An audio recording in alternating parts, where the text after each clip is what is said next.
alive. I feel like I have to say that now every time since Carrie pointed out to me that I say it every time without realizing it. Good morning. Hello, friends and family. How are you? I am coming to you from the dark and wintry Pacific Northwest. I'm making sure that we are where we are supposed to be and that all things are working as they should. Hold on one second. Oh, look, it's there. I'm here. Hooray. All right. Let's see. I wonder. I know. I'm so weird.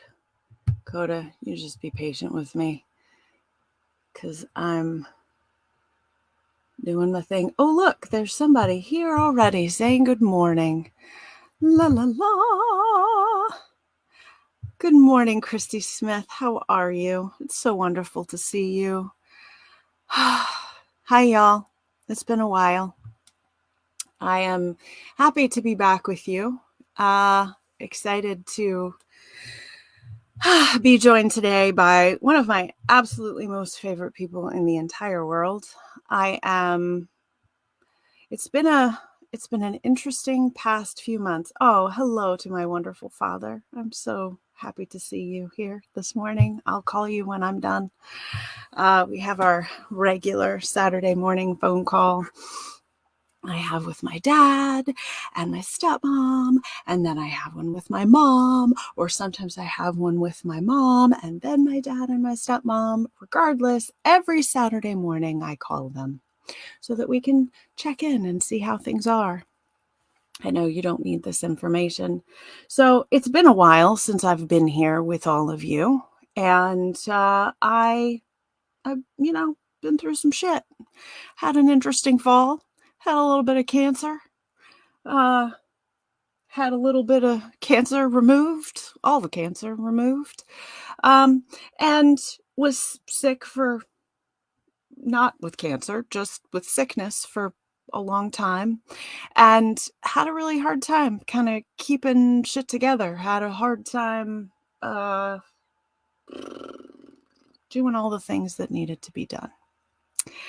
And I've had to make some very difficult decisions about where to put my energy and my time over the last few months. And unfortunately, and also fortunately, because things last as long as they last, I have decided that I'm going to take a indefinite hiatus from the process of podcasting. And I'm going to hand over the reins to other folks, to whose, vision and stories are equally, if not more, important and valuable. And I'm going to step back. And so the If You Could See Me project will be returning to live, has returned to live in-person programming. We are running a group right now here in Portland. I will start an online group in the next couple of months, and we're going to go back to our roots. I'm going to go back to my roots. We're going to continue as an organization telling stories in all the different kinds of ways. And I'm handing the reins of podcasting over to my amazing production manager, Carrie Lynch, to our wonderful fellow podcaster, James Bullard, and to new podcasters who decide to come and join our little network here where folks get to tell their stories however they see fit.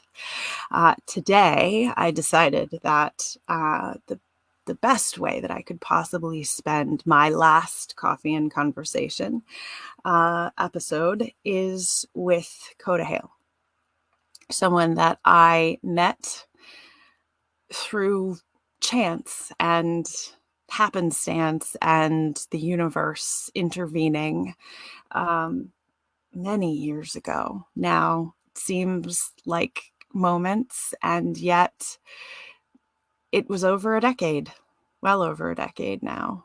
And yet here we are together telling his story on his terms, on his time. Kota was a member of our very first If You Could See Me cohort. And you can see his photograph, and you can go back a couple of years to us talking on the podcast on a Saturday morning coffee and conversation in May of 2020, the first time. Good morning, Mother. See, my mother and my father are here. Isn't that amazing? It's so sweet. It's nice.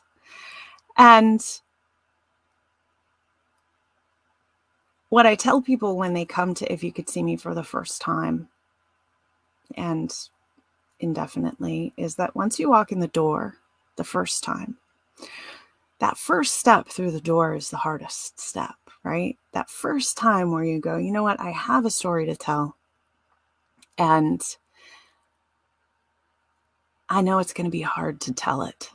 I know it's going to be a scary, bumpy, overwhelming process. And I'm not sure what this is going to be or how it's going to be. And I don't know if I'm ready, but I'm going to walk through this door and check it out.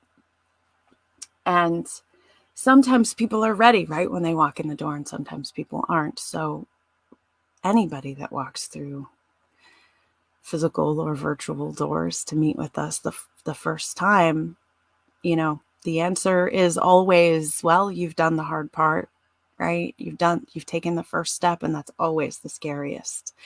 And so whether you tell your story now or you tell your story in 10 years, it doesn't matter. Your seat at our table is yours, and you come back when you're ready. And we trust that timing is everything, and that this is an intuitive process, and it's not intended to be traumatic or damaging. It's intended to be healing and cathartic. And so you do it on your own terms, in your own time. And I just hold the space. So Kota wasn't ready that first time to fully tell his story. And I know there's a million reasons why that is, and you will know it as well, because instead of Kota standing on the stage and telling the story in a 7-minute, 10-minute, 20-minute story, as some of them turn out to be, Kota's getting a 12-part podcast series to tell his story, because that was what it needed to be. And we weren't there yet back in 2017 when we were first starting, and we had to go through all the things that we've all had to go through over the last few years, and he had to do his own healing. And so here we are, trusting our guts and our intuition, listening to the universe, and showing up how we're ready to show up. And so I'm going to shut up, and I'm going to welcome this absolutely magnificent human being to our show. Please welcome, clap in your homes, show us your appreciation for him. Please welcome Kota Hale. Oh, so many words. I talk so much. It's fine. Gave me a minute to get myself together. Recently at work, I went to a meeting. We were onboarding this new site, and I was sitting in the classroom with these people. And so we went to this holiday meeting virtually, and there's all these like senior leadership people in there. And the manager that I'd been working with had the whole room chanting my name. And I went back to my team and I was like, why has this never happened before? This should not have been a first in my life. And so here we are. And now it's going to be a theme. Every room you walk into, Kota, Kota, Kota, Kota. What? That's the way it should be. I don't understand why that was the first. But as you said, everybody clap. I could hear that again in my head. I was like, oh, here we go. It's happening. My mother's clapping for you. Mary Catherine Elizabeth Drain says, love you, Kota. That's one of my best friends. We grew up, Sarah and Nicole and Katie, we all lived on the same street. So I'm happy that she's here this morning. I love you too, Katie. Amazing. Good morning, Katie. Welcome to everybody. All right, you're getting too many alerts. I don't know what that is, but I know I can't. It's hurting my soul. You're too popular. It's hurting my soul. It's just junk emails. Well, it's hilarious because we've been sitting on here for 10 minutes and that didn't happen once. Now that we're live, it's like let's make I think it's now. Hopefully. Well, we'll deal with it if it does. My soul has been in pain for a long time, so it's all right. So, how are you, my friend? I'm good. How are you? I'm good. I'm here. Like I told you before in our pre-show, everything is wonderful and I'm still me. Yeah. So, what more could we ask for? Well, and also like what is true is always true. And is that, everything is wonderful and, that thing is still always there. Right. Yeah. So talk to me about what came up when I was, describing your journey in the If You Could See Me project. Were you listening? Maybe you weren't. Maybe you were just drinking coffee and not hearing.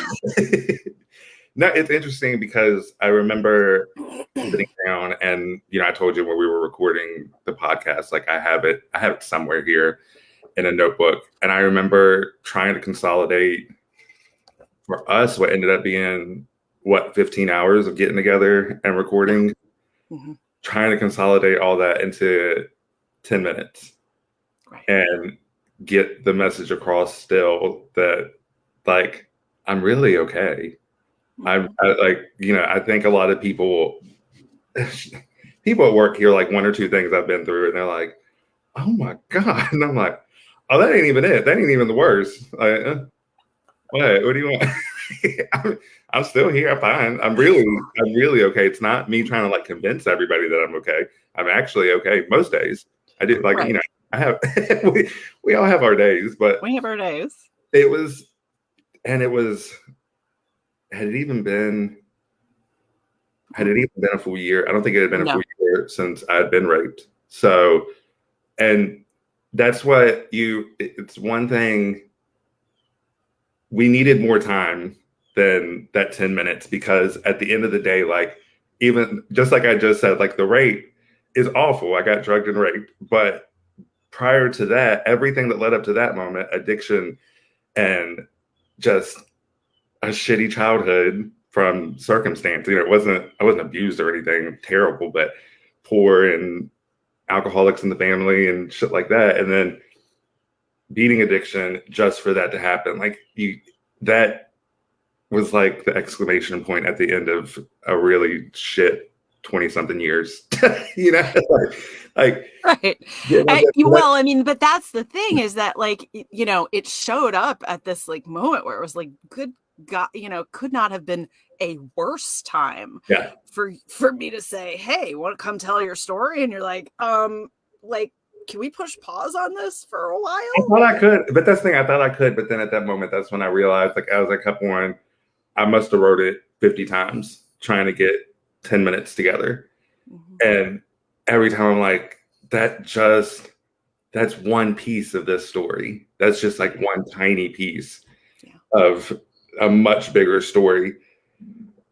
So I didn't know. I knew then, I needed to get back in therapy. There was a lot I needed to do to prepare to, and that's another thing. I wasn't in therapy at the time. I had not gone to therapy since that ordeal. And so I needed to like process, me getting up on that stage at that point would have been me trying to convince everybody that I was okay. Because in fact, I wasn't at that time. Like I've reached out to you and just said, like, I'm not ready. I can't do this. I can't do this. And I was so afraid. I remember being afraid of you. Just you hadn't been a bitch to me or anything. I just felt like that's good. Yeah. I just felt like you had put so much into this. This was the first one. It was so important. Like, And I'm like, did I just waste your time? Did I like, and you were so, so sweet about it, so understanding.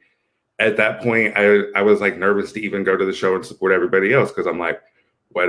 No, I can't. Like, I'm not in a space to do this right now.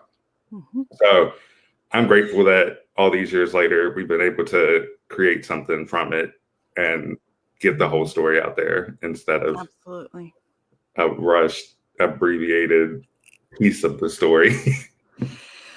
Well, I think there's space for all of it. And I think that, had you been ready, it would have been beautiful, whatever you had shared, right? And we never know in the moment what things are supposed to be. And so that's why we have to accept that, whatever it is okay. And, I know all too well the experience of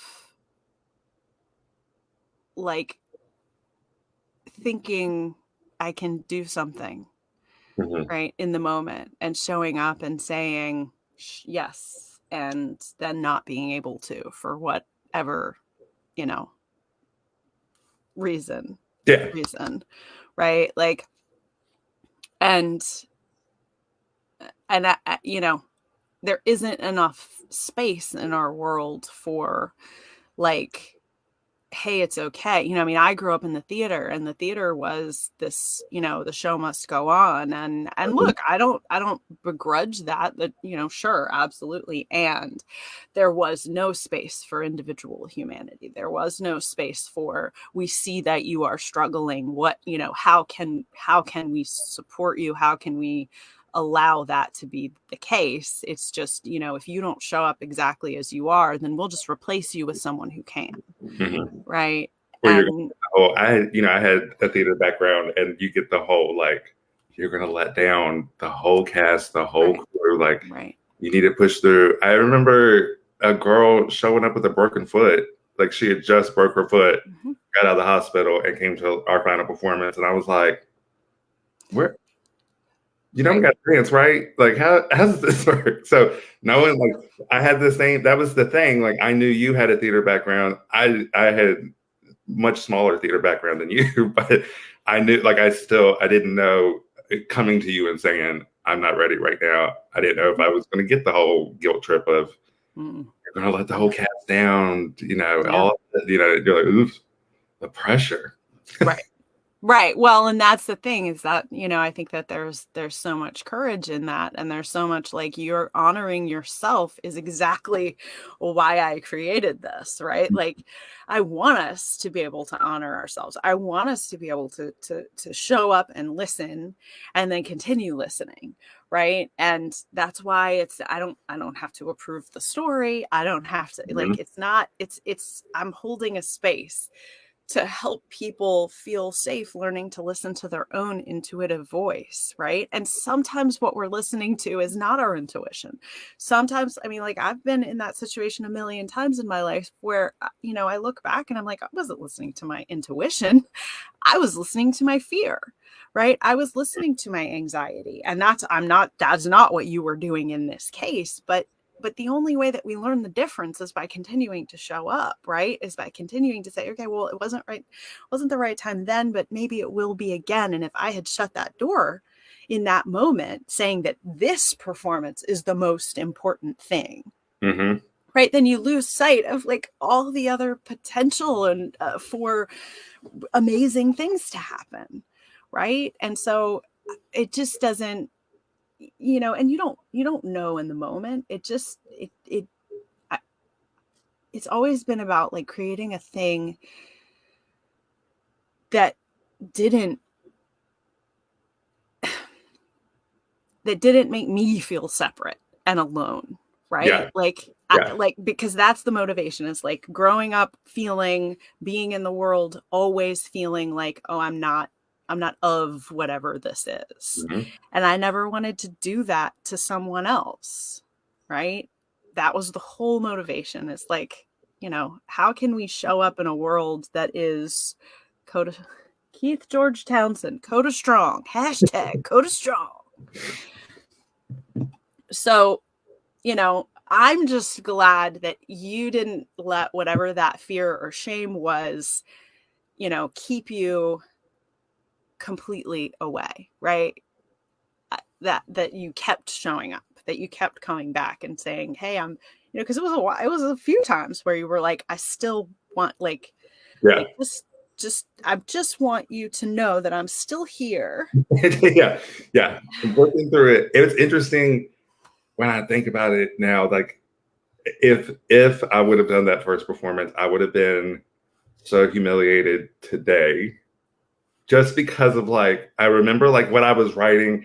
I was engaged. I had this friend that was with me in Philadelphia when I got hurt, and it in one of the things that because I'm gay, I always feel like I have to defend my relationships and defend people and defend the other gays because you know, and those two people, I was very careful in trying to protect them when I got on that stage.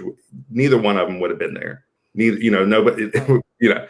but still, like, I wanted to make sure I protected them. And in hindsight, like, me moving out, me leaving him, um, getting my own place, and then the pandemic hit. But yeah, uh, Boom. yeah, I needed that time to separate and realize like that wasn't a friend that was there in Philadelphia. There's no reason to protect him. It's fine that people do that, whatever. And then to look back at that relationship and realize how much, and I think that's part of the reason I couldn't do it then too, because he was an addict. That's part of my story. Like I'm an addict. I'm trying to keep this secret from everybody else. That's the reason he couldn't show up to even show up to the show because he was out high. He wasn't going to stay home and do something that was important to me. So trying to protect him and trying to keep that secret and then get on there, so over time, you get out of it and now 4 years removed from that relationship and I can look back at it in a healthy way now and say like, that wasn't great. I don't know why I was trying to protect him or what I was doing. So Wow.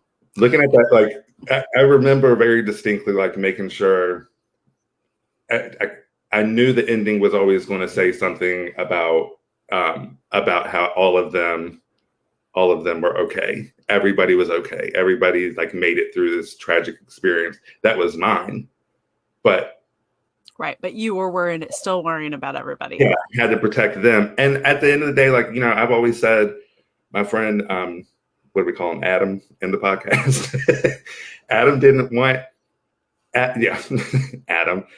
I can't imagine, I'm still respectful, even though like we no longer have a friendship and we no longer, it's a very unhealthy place. But part of that is from that experience, that shared trauma and kind of not being able to respect each other, that I'm the one that went through it, but he's the one that was there. He had to experience it with me. And that's just as not was No traumas, but for some people that can be just as traumatic as it happening to you because you're the one helping me clean up. You're the one doing all these things. Mm-hmm. And for a long time, he ignored that. Like, no, I'm fine, nothing, whatever. Right. But then I saw a change in him from, he loved to go out. He loved to go do things. And now all of a sudden he's like, it could happen to me. So, that then we can't, for whatever reason, we just can't find our footing since then. It's been almost 7 years since that happened. And from that moment, we've really never been able to stay in a consistently healthy space together. So, and that's fine. I don't hate him. He doesn't hate me. We just don't know how to talk to each other in a healthy, normal way. So, well, I think that is actually not an uncommon, experience when people who care about each other go through something, I'm not going to say a shared trauma, but a traumatic experience together. Hmm. And so many things get triggered, it depends on the individual person, but it can be very difficult to find your footing, to look each other in the face, to see, to carry guilt and shame and fear, and to be able to look at the other person and say, where do you end and I begin in terms of our shared experience of this thing. And how do I for him, I think about the relationship that I had with my friend who, when I was in my accident in high school, and that relationship could never be the same, right? Like, there was too much guilt and too much guilt and too much shame and too much fear and too much pain, right? And always what could I have done differently, or how could I have prevented this, or how, it's all of the things that become amplified when the experience is reflected through the eyes of another person. Yeah. Right. And you're not only seeing what you've been through, you're also seeing what it's caused for the other person. And simultaneously, you're seeing what this person that you care about has been through, and feeling feelings about it, and not knowing how to, for a million different reasons. Is it because neither of you, or me and her in that case, had done all the work, right? Because it was the thing that magnified the cracks that were already there in the relationship and the individuals, and our ability to, oh my gosh, rabbit hole brain, right? But it's so common, I think, that, people have a hard time. I mean, people have a hard time holding one another's pain. Yeah. It kind of like it for a very long time, right after we both respectively went to our homes. He was living in New York and I was living here in Virginia. Mm-hmm. For a very long time after that, it's kind of the only thing we would talk about. It was our relationship. Our whole relationship was that trauma. And Well, then it was right. It's a trauma neither, bond. neither one of us, at the time, neither one of us were in therapy. And then I started going, and he, to this day, I mean, he's Muslim and not practicing, but he's still, That's you know, his. Mm-hmm. there's still, because he's gay, he has very conflicted feelings on the religion, obviously, but that's all he knew for 20 something years. His country was 100% Muslim. It's the only country in the world that's 100% Muslim, or like the same, there's like different types of Muslims. They're like all the same type. So when that's what you grew up in and that's what you've known for 20 something years, regardless of your new beliefs, those are still going to creep in. So he doesn't agree with therapy. He doesn't think he needs it. He doesn't think anything happened to him. But at some point, you step back and realize, like, same thing with my fiance. Unfortunately, at the time, I met him.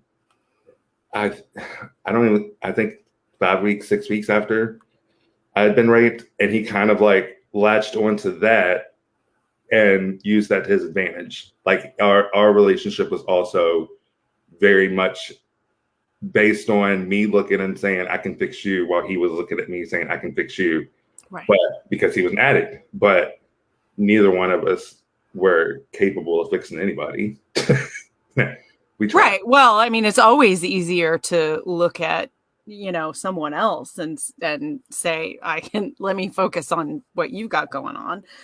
Lorelei Morrison Bryan says, I wonder if this is why my best friend from my 20s and I drifted apart. We were inseparable during a traumatic chapter of both of our lives. Mm-hmm. Yeah. It's possible. I think it's such a universal subject, right? Like, to look back on your relationships and see, what were you holding at the time, and what were they holding, and what were you expecting one another to hold? And, like, there's a million reasons why relationships end. And, I don't think that we we don't know enough, and we certainly don't talk enough about, the impact of vicarious trauma or secondary trauma. They're part of the diagnostic criteria for PTSD is, did you go through something? Hello, baby dog. So annoying. He's awesome, and I love him so much. He just knew he was going to be live. That's why he had to be here. That's right. He needs to Because be he seen. he didn't sit in my lap while we were recording. There were a few times where he did because he was snoring or making that noise. Well, he I definitely wasn't here remember. every weekend, but now, yeah, here he is. He's like, we're live. We're live. I'm here. Hey. Who he is. But, is part of the diagnostic criteria for PTSD is that, did you experience a life-threatening situation, or did someone that you know and love or are close to experience a similar situation, right? Like, it doesn't have to have happened to you to have impacted you immensely, right? And so, but people don't know that. And we have this habit in our culture, but, collectively, I think, of like comparing traumas and saying, right, like, obviously you were the one that this happened to, right? And we're not, minimizing that by saying that this happening to you had an impact on the people who love you, Yeah. right? Yeah. And so, but people minimize it themselves to themselves, right? Like, well, this didn't happen to me. I don't have any right to be affected by this, or I don't have any reason to have my own trauma around this. Yeah. And that's very much how he took it in that moment, was just like, no, I don't, it didn't happen to me. What were you talking about? And I'm like, everything in your life is changing because of this. This is all we talk about. You call me to talk about it. I call you to talk about it. Like, this isn't healthy. Right. Well, and that's, I think that's look, there is so much in your series that is important. I mean, to the point where I can't breathe sometimes because I'm so consumed by like, oh my God, like, this is such an important confluence of things, right? Like, this is a lifetime. And, it's only 34 years, right? Yeah. That's how old you are, right? Almost, well, I'll be 34 in June, but Okay. I'm almost there. you're in your 34th year, right? Yeah. And everything is connected. I think, like, that's part of, I don't know if that's part of my mental illness or if it's like an actual truth in the world. Who knows, right? But I just see all the connections all the time, and that's one of the things that I think is just so important, is that, like, you've spent your whole life like holding this immense amount of responsibility for everybody else, right? To go back to what you were saying before about, I've got to protect everybody, right? I've got to, like, there is this need to, like, I've got to present in a certain way, or I've got to, appear as if. And when I can't appear as if, I'm okay and everything's great and everybody's fine, then I probably should just disappear. Yeah. Yeah. That even goes back to my addiction. Where I was just a few weeks ago when I was talking to James and Carrie, I talked about, like, I feel this responsibility to, it's like, sorry, I fucked up back then. So let me just put money on it. Let me just fix it now. Like, it doesn't matter. Whether it's Christmas gifts or birthday or, showing up to something for a family member that I don't want to be there for. But I missed things when I was high on cocaine. So let me go do something I don't want to. And I put people first. And that's why I've been super lucky. I saw Sarah joined, Katie, her sister, Nicole, Amanda, those people, those friends that I have, and my mom even, they've never made me feel that way. I don't feel like I owe them. And they, if anything, those are the people that were around me constantly when I was in active addiction. Those are the people I probably said more shit, or I don't think I ever physically hit my friends.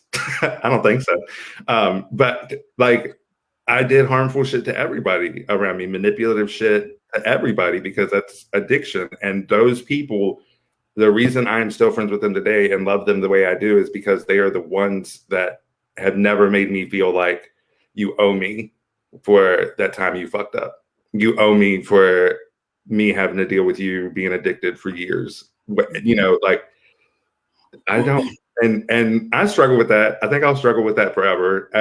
Every time I go to therapy, I talk about it, and I'm just like, I don't know how to shake it and be like, no, I'm not. This past year, I said I'm not doing anything for Christmas. I just don't want to. I wasn't in the mood. I didn't want to. And there, a couple $1,000s later, I'm like, Merry Christmas, everybody. And I'm like, why did I do? I didn't want to, but I get in my head, and I'm like, oh, I owe them for this. Oh, you know, that was they've been through all this shit with me. I even kind of went through it. There's after being raped, I felt the same thing. Like, oh, now I'm putting them through something else. Now I gotta help everybody. Now I need them to Yeah. support me again. So since they're gonna have to carry me through this, I'm gonna have to go take them on vacations or get them this or pay this bill or whatever. And it's not that. And there are Sarah says you don't owe me anything. oh, I love her. I There love are her people too. that like Sarah who like don't expect anything, and that our friendship is so easy because of that.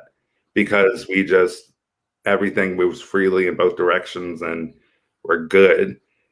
But there are people that believe that I do owe them things, and that I should show up for certain people that are toxic in my life or whatever. And I'm working through it.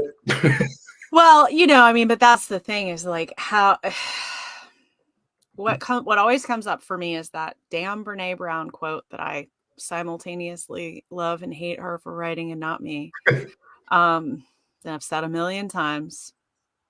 You either stand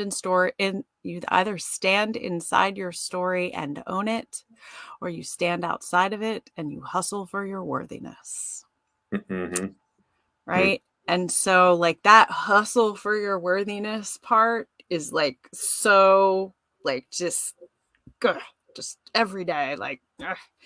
And the cure for that is the standing inside it and owning it and taking responsibility for everything. And at the same time, that can be so hard because what comes along with that is the invitation repeatedly to forgive yourself. Yeah. Right. And to, practice that sort of like radical acceptance of, the serenity prayer.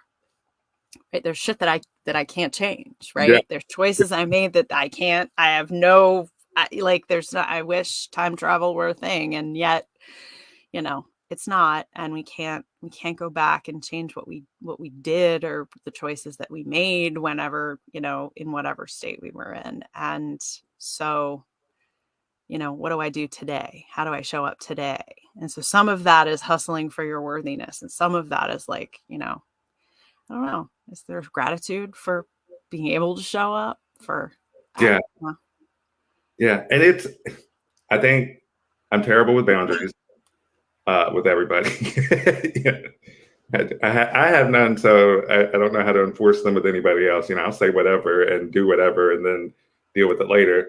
But there are people in my life who have like weaponized my trauma or my addiction or anything. And so that's where, like I said, Sarah, Nicole, Katie, Amanda, they've never, ever done that. I've never, ever said no to them and then gotten the whole, well, when you were addicted to drugs or I was there for you through this. Like it's never, ever been that way.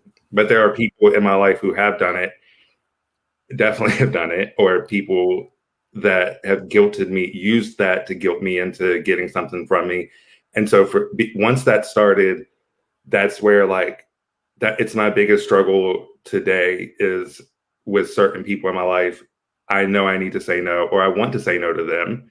but I'm afraid that they'll do that. And once you do that, it's a line that I can't forget that. Like the fact Right. that you would do that, that was the end of me and Adam's relationship or friendship. That he started, one of the things he accused me of not being, this year, I'll be 12 years off drugs, 12 years off cocaine. Um, and he said because I got drugged in Philadelphia that I wasn't actually clean for 12 years. And I'm like, that's not how it works. And so Mm-mm. the first time we argued about it and really argued about it, I thought like, okay, he's not from here. He doesn't understand how this works or whatever. Like maybe he did think ignorantly that if somebody laces a drink and drugs you, then you've relapsed. But then when he continued to do it, it started to be like, oh, and then he went deeper into it and being, it was your fault and this and I'm like, oh, okay, Uh-oh. nope, Right. nope. And so that's where it, and there were people in my life, my mom especially, who was like, I don't know why you put up with him. I don't know why you do this. And then Right. we'd go 3 months without talking. And then he'd come back, and we could probably make it about a week before he would bring it up again and weaponize it again because it's like it's I don't know why it kept on happening. I don't know why it's so important for him to be right in that situation that Yeah. it was my fault or whatever. But Right. it goes. People have, you need to be here for this person in your family, and I'm like, Yeah. I don't have a space for that. They're not healthy for me, and I can't do that. And then they hit me with the, well, you're part of the problem because you were on drugs for all those years, and you just really need to be that. He needs you. And I fall into it. I'm like, okay, here we go. But I don't, I don't have to. But I'm afraid. That's what it's made me afraid with other people to say no, because it changes how I look at them. The minute they can be that ugly and say something like that, I'm like, that sticks with you. It's not easy to forgive that. No. Well, and that, you know, that can be the moment where you go, okay, actually, this is someone I don't have to show up for, right? This is someone that doesn't, they don't get it and they don't want to actually be with me, right? They don't want to walk alongside me. They want to manipulate me. Yeah, yeah, Um, and yeah, I, uh, that like that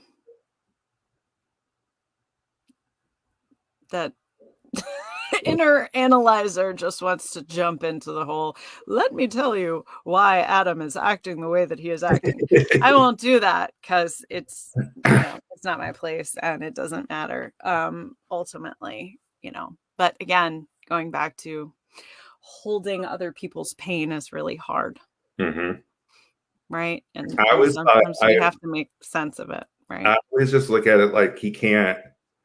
I understand what happened was hard. I mean, it was hard on me. And again, I was, sometimes I think I was like fortunate enough to be a little high, to be a little drugged, and like not Right. be able in that moment to fully grasp that I was bleeding, that I was like the Right. state that I was in. Yeah. And he saw that, and that, I'm sure that was hard. And I think I've thought for a very long time that if he can find blame in me, that it makes it easier for him to get up and go back out and get up and do the things he used to do because it was my fault. It wasn't something that could happen to him. Because we all say, I mean, I walked into that trip. You don't, nobody wakes up and says, today's the day Right. I'm gonna get This drunk. is gonna happen. Right. You see it on TV, you think, you know, God, Yeah. I remember growing up, the conversation with my sisters was always, you shouldn't wear that. You shouldn't wear that. Like that was their fault. Then it changed to like, don't accept a drink from a stranger. Don't do this. Right. Don't do that. And you think like, God, these people are idiots. Like why would you fall for that? I would never fall for that. And Yeah. then it happened to me. And I think that's where he kind of had to. I never sat back like, this is my fault. It never crossed my mind. From the moment I woke up and realized everything that had happened to me, and it was real, and I think it's time to go home. I never blamed myself for what happened, but I think for him, and maybe some other people that just didn't necessarily ever voice it to me, Mhm. did look to find fault with me It's so that it makes it easier for them, like, it's 'cause, what people do, yeah, right? I mean, like it is a psychological truth yeah, that because they know me. we blame people for the bad things that happen to them, Yeah. right? That is the first, like, you know, the first line of defense, right? And if you're not aware of that, like what that is, and that that we are inclined to do that, um then it's easy to believe the thought, right? It's easy to say, oh no, that's that's just true, right? Mhm. Blaming the victim, that's just, oh well, I mean, they must have done something, right? Because humans can't fathom the randomness and the unfairness and the the the the the evil that exists in the world, the pain that exists in the world. And sometimes at being asked to hold that means, well, if I accept that, you know, he didn't do anything wrong, or he didn't do anything to deserve it, he wasn't asking for it, then, then, well, shit. Does that mean that can happen to me? Yeah, yeah. Is that how random the world is? It can change your perspective because, again, like, especially, I'd already been through drug addiction, terrible, like, Right. All the so many all things. the things. It's Right. like everything progressively, we kind of like tapered up to Hmm. this terrible trauma, and I needed all the little traumas to, Right. like, we just kept it was Be able to hold it. it's like, Right. Except that, it makes me laugh almost uncontrollably that you would describe any of the things that happened before that day as little traumas. You're like, yeah. But it's kind of like graduated. It's kind of like, okay, from like level one traumas to level twos until we got to, if I didn't have the addiction, if I didn't have all the other terrible experiences, I don't know. right. I What I would this have think done to you? I think I would have killed myself during that time. I don't think that I could have handled that without being equipped with, like, well, shit, you've been through everything else. Right. Like, why is this going to be different? Nothing You stops know? him. We'll get through. And that's what my mom always said. Anytime something like this happened, or a school shooting, or just anything, we lived here during the DC sniper, Right. and he like drove past my mom's job once, and she just always said, like, we don't live in fear. We don't stop because they want us to be afraid. We get up and we go. And it was it took it took a little while for it to hit me, the magnitude of what had happened to me, because of that mentality of, we're going to get up and go. We're going to get up. We're going to I went to brunch. I threw up everywhere. I hung out for a couple hours. We went swimming. Like, I did everything I could to make it as normal as long as I could before I was like, okay, no, we got to go home. I can't physically be in this space anymore. I just need to be back where I'm safe, and I know I'm safe. But I love that. I thought that, we don't know what place is safe to us either. My luck, somebody would have broken and shot me that night. Right. But in my mind, I was like, oh, got to get back home. Go. Gotta Right. get safety where I have control. And we don't have control, and that's why we No. just get up and go. We don't let fear stop us. And I do think that there is a certain amount of, like,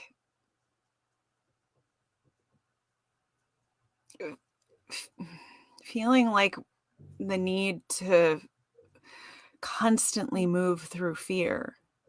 It's like this connection to I'm always going to be afraid.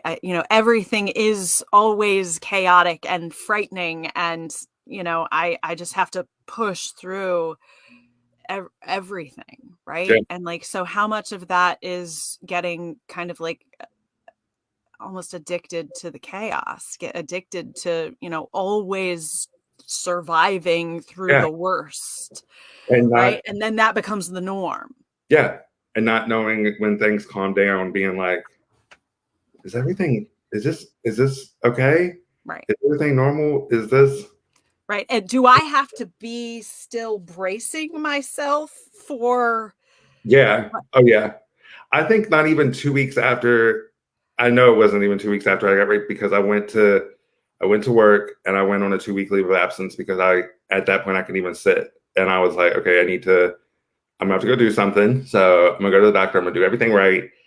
And me and my coworkers had, this has been long enough ago. I can tell the whole story. Me and my coworkers had tickets to Snoop Dogg and Wiz Khalifa out at the beach, and we had all been trying to figure out, like, we couldn't all put in time off. We were like tiptoeing around this, and I ended up being on leave of absence, and they they ordered pizza for lunch, and then one by one started saying their stomach was upset and left.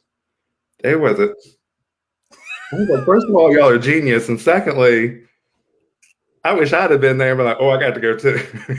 So, but they surprised me because they were saying like not everybody could come, and then I didn't know what we were waiting on, and then somebody comes, and we I just remember, and I was the only man on the team, and so I'm there with four other girls, and we smoked all the way out there, smoked all through the concert, and I didn't back then. Wasn't like a huge fan of weed or THC, CBD, any of that, but I remember just thinking like, let me be numb, and I remember like panicking on the way out there. I hadn't really left the house for 2 weeks, for a week and a half. I had just kind of like just trying to build myself up for whatever I was going to leave the house for. And they kind of begged me to go out to this concert, and I'm like, I don't know. And I remember, even though they were all smaller than me, I felt protected around them. And I remember that being like, that was huge for me that I was able to, for the first time, I hadn't smoked weed in God only knows I mean, well over 5 years. I never liked weed.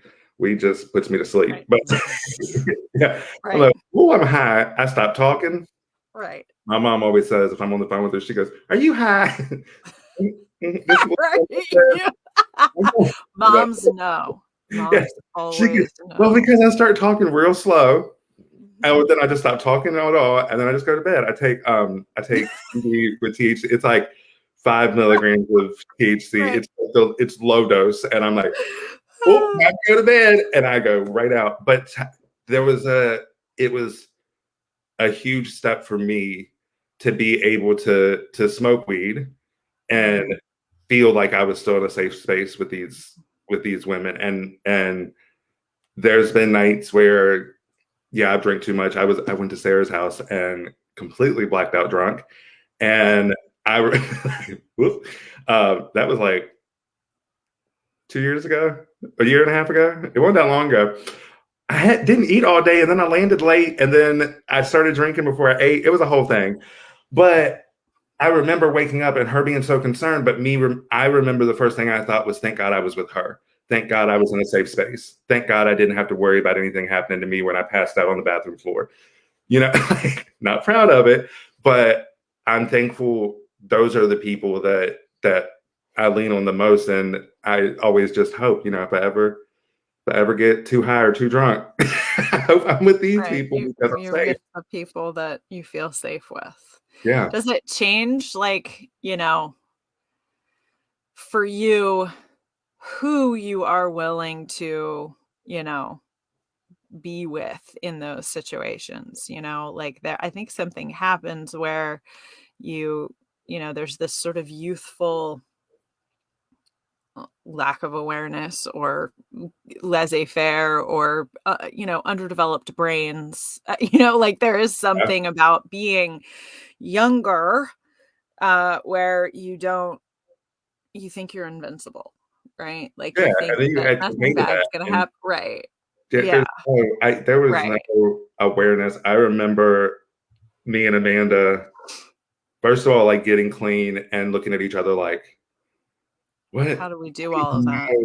I didn't even know what my favorite color was. I didn't know what I wanted to be when I grew up. And I'm 20 at the time. And I'm like, Right. I don't know. I don't know. I don't have hobbies. My hobbies include snorting cocaine 24/7. And Mhm. like, what do I don't know myself. And then I have all these friends, these incredible, this network of friends that I've had forever. And yeah, a lot changed. It took me, I'm 33 now. I still don't know what I like to do. Uh, my favorite hobby right now is laying across the couch. That's been that's been a good time the past couple months. I've yeah, I'm hyper aware of who I'm around and hyper aware of like I recently just stopped drinking every night. I used to even when I started using CBD and THC, I would I would have like 2 beers and a gummy, and that would be enough to like knock me out. And now I only drink when I go out to dinner. So I'll go out on Wednesday nights with my neighbors every Wednesday. I'll have 2 beers, come home, have a gummy, go to bed. But I'm aware even in that moment, I know who my neighbors are. I know who I'm with. I know I'm way more aware of what's going on Right. than, You you know. used to.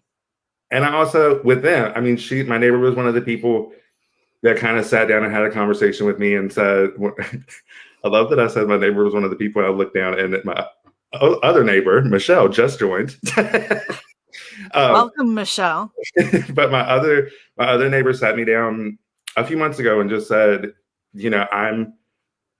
I don't think you have a drinking problem, but I think maybe, when you look at your history and you have an addiction problem, are you replacing one addiction with another? And I was like, oh.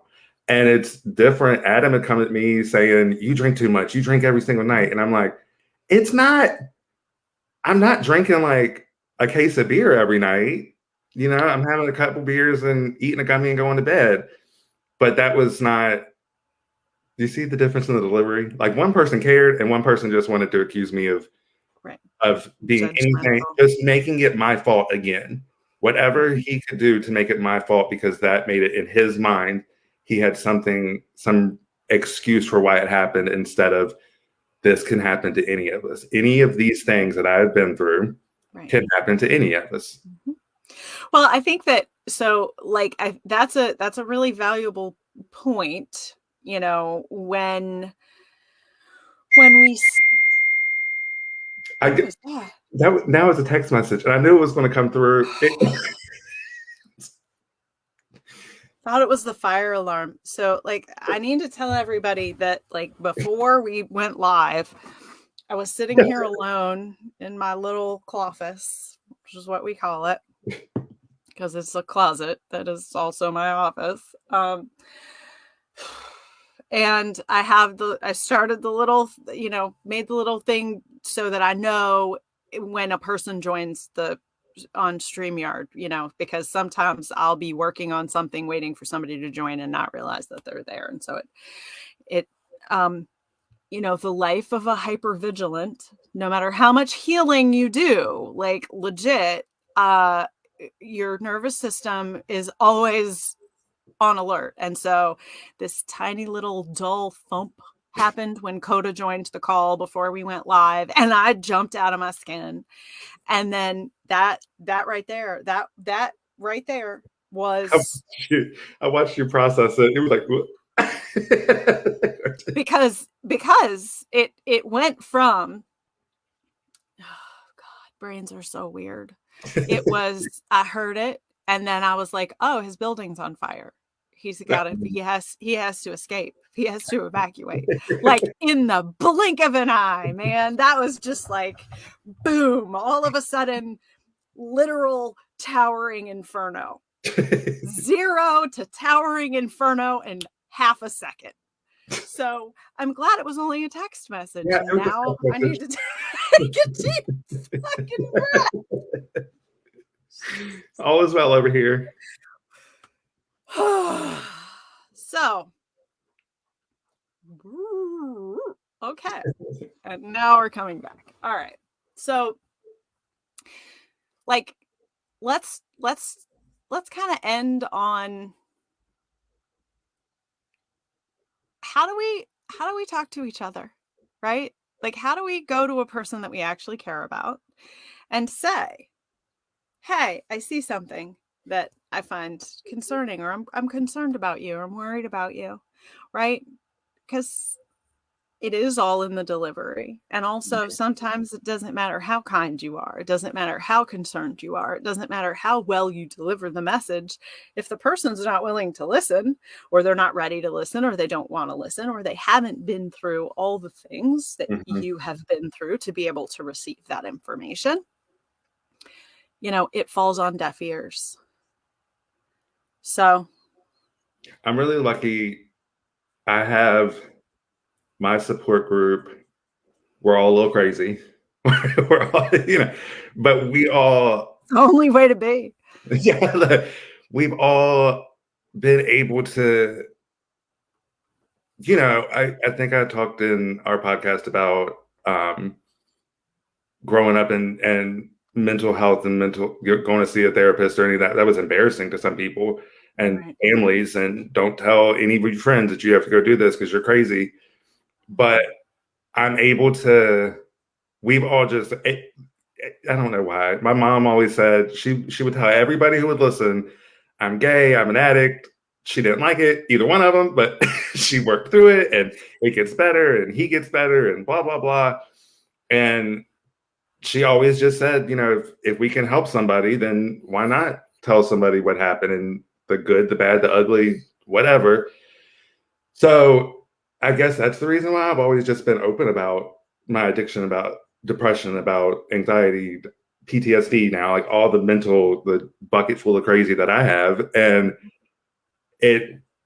all my friends are the same with me. We can all talk to each other and we're able to go to each other. I had a friend reach out to me last week and they just said, hey, I need to call you, get on the phone with them. They're having a panic attack and they're like, I've been suicidal this week.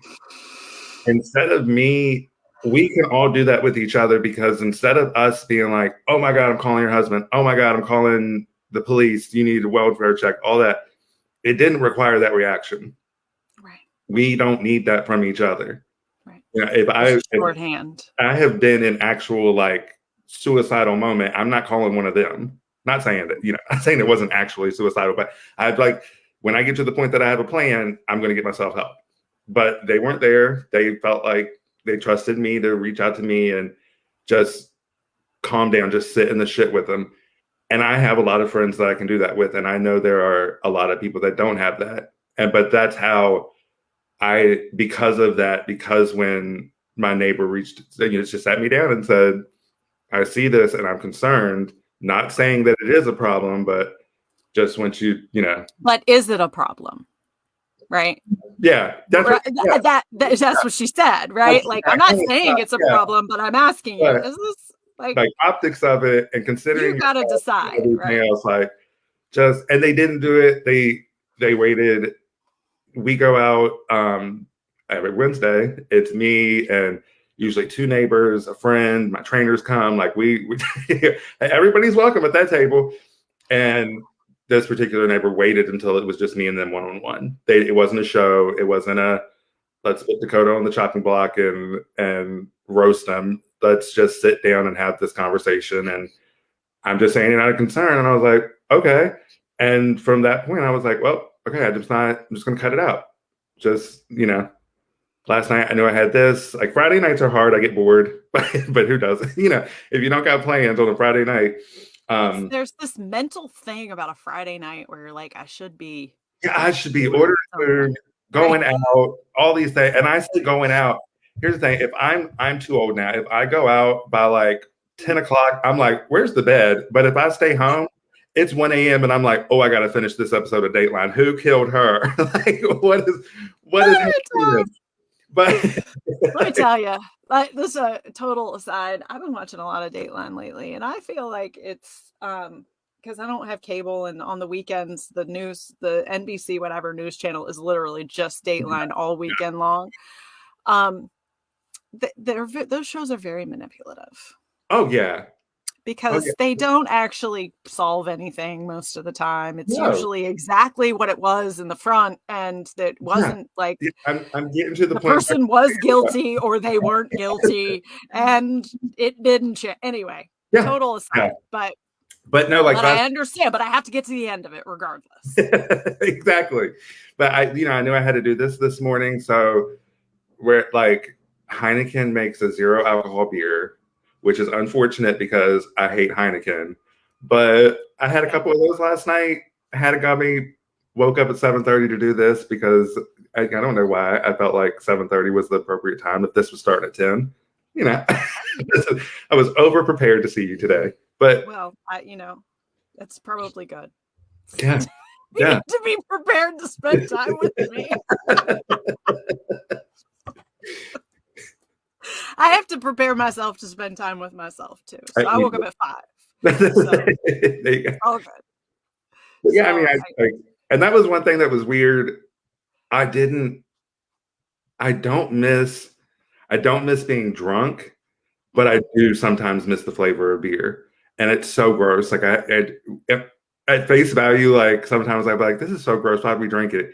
But then when I stopped drinking it, I was like, "Damn, I really miss beer." So just having that 0 alcohol beer to sit there and drink, right. I'm like, now I'm definitely like, this is so gross, but I'm going to drink all 6 tonight probably because. Well, but is there like nostalgia, right? Like our sense memory is so like is so strong, and there are these like there's these sort of associations that get created, and like that's not like if you have a problem with alcohol, like do whatever you have to do to not give into that just because of sense memory. But there is this like, I have this sense memory of cigarette smoke, right? Because I grew up with smokers and I smoked for years. And so it is this like, it's simultaneously awful and I hate it,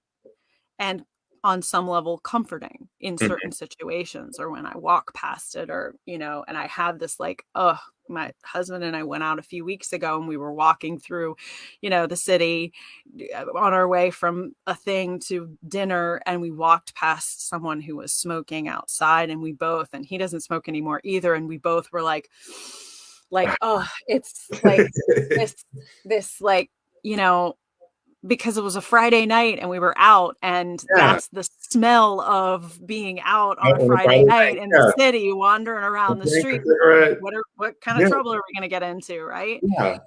And neither of us smoked, but we shared this like connective moment of like, oh, did you smell that? Yes. Where did it take you? Right? Yeah. Like there is this lovely kind of nostalgia, and then when you indulge in the thing, you're like, well, this actually it's like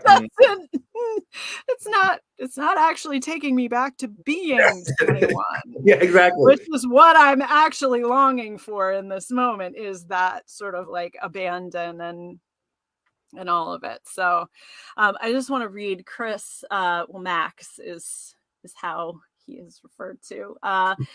Delivery is so important, and we are never taught that explicitly, so many of us stumble through it. It's very true.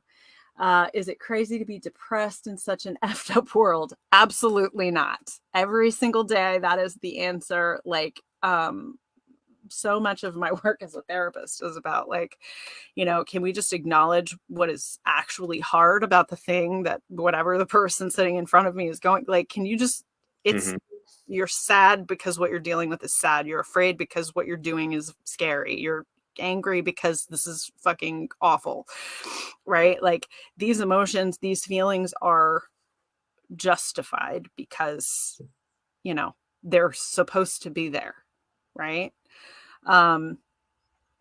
Cancer finally made me realize I do not have to eat that thing or finish eating that thing. Once I realized that it has a lot of sugar or any dairy in it that will increase the cancer, it's okay to not eat that just because it's in my fridge or on my plate.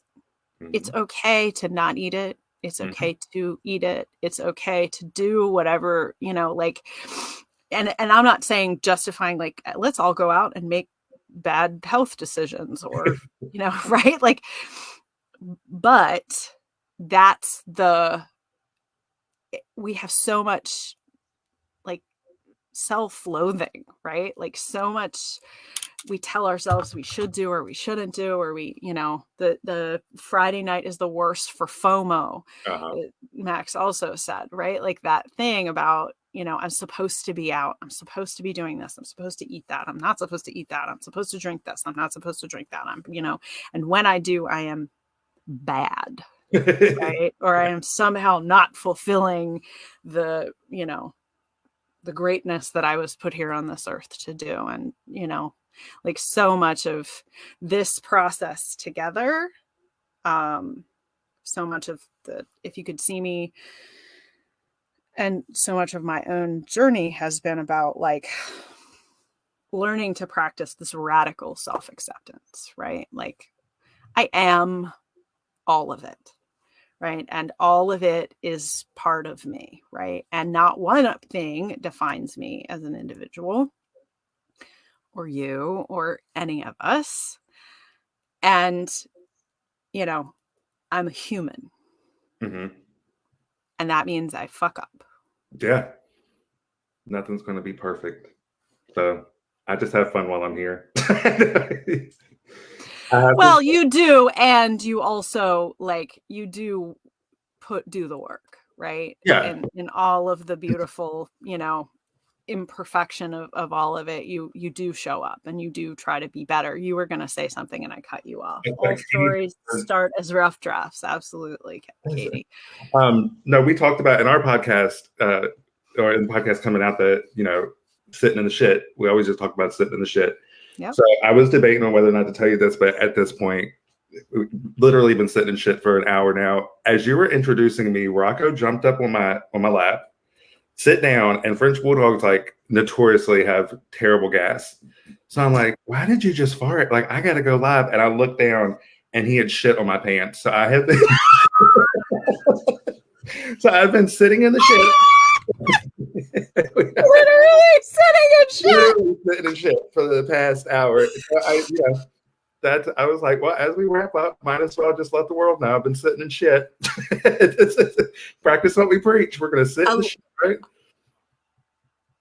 I don't know, Kota. I feel like maybe we need to rename your whole series "Sitting in the Shit." I keep looking down like you were introducing. Everything was happening so fast, so I had a napkin. I just threw it on the floor, so I'm like looking down at that. I'm trying to keep him up here because he'll try to eat it. I'm like, this is a lot. So you never know. But we always like, you never know what somebody else is going through. I've been sitting here in the shit for an hour and 14 minutes. Oh my God. Well, first of all, I don't know if this is a compliment or just an observation. You are very good at like keeping on. Jesus, they're talking about the show must go on, and there's literal shit on your hands. Yeah. Well, because then I was like, well, if I stand up, they're going to see it. So I can't I just got to sit here. And then one time I was interviewing for the job that I'm currently in, and we're on camera, and this computer is sitting in front of my work computer, so it's like further back, you can see the whole room. And Rocco comes running in. I'm answering this important question, and Rocco comes running in, and right over my shoulder takes a shit during my interview, and I was like, "Thank you." So he keeps me grounded and sitting in the shit at all times. That's love right Mm-hmm. there. You Mm-hmm. love that animal very Yeah, much. I do. I wouldn't do it. Also, for future reference, just so we're clear, live or otherwise, if we're ever talking to each other again and someone or something shits on you, you are allowed to say, excuse me, I just got shit on, literally shit on. And we need to pause for a second, and then you can leave and you can clean up the shit and you can change your pants and you can do whatever you want to do, and then you can come back. Okay, just like before, right? Like you could just say, we'll just pause. We can pause for 6 or 7 years if you want to, because there's already a track record for that. Yeah. And we'll just come back. Yeah. So as impressive and hilarious as this anecdote is, I want you to know that it was absolutely not necessary. I just thought, well, we're already live. Here we go. And yes, Max wants to know, did you get the job? Your mother responded, he got it. I did. I did get the job. And then I had to tell everybody, like, he doesn't normally shit inside. It was just, he was feeling nervous for you, one. And two, he didn't want to interrupt your job interview, right? Yeah. He was like, Dad, I gotta go. So I'm shitting. I'm gonna do this here, so that you know how much I love you. Yeah. Excellent, because I was thinking being calm and focused during that would demonstrate calm and focus while the shit hits the fan. Exactly. Yeah, literally. Nobody's better at that than Kota. Yeah. For sure. You're in a crisis. You just everything's call you. All right, my love. Well, what do we need to know? What did we not talk about? What do you want to say before we end for the day? I think we, especially after getting shit on, I think that covers it all. Oh my God. I'm taking that clip and we're putting it in the podcast somewhere. I kept on thinking, like, how do I say this tactfully? And I'm like, oh, well, we talk about sitting in the shit. So yeah, we got it. We're literally sitting in the shit. No, I definitely feel like that's some sort of divinely intervened. Like the universe needed to make that literal. Yeah. For some, whoever knows what motivates the universe to do anything. Yeah. If I can literally sit in shit for an hour and 15 minutes, you can make it through the next 3 minutes of whatever's going on in your life. And that, my friends, is a perfect ending. Doesn't get any better. I just got chills. Friends and family, the last 5 years of podcasting, if you could see me as a conversation podcast, has been magnificent, has allowed me to make connections with people and talk about things in a way that I feel so proud of and so excited about. And I just want to thank everyone who has tuned in today and over the years. If You Could See Me Stories continues with this magnificent human and his brilliant and incredible story. And If You Could See Me Conversations is going to take a nap for a while. And, who knows what might happen. We'll never say it ends forever because I know better than to project certainty out into the world. Kota, I love you. I'm proud to have you in this project, in my life, as my friend, in the universe. Go get out of the shit. I love you.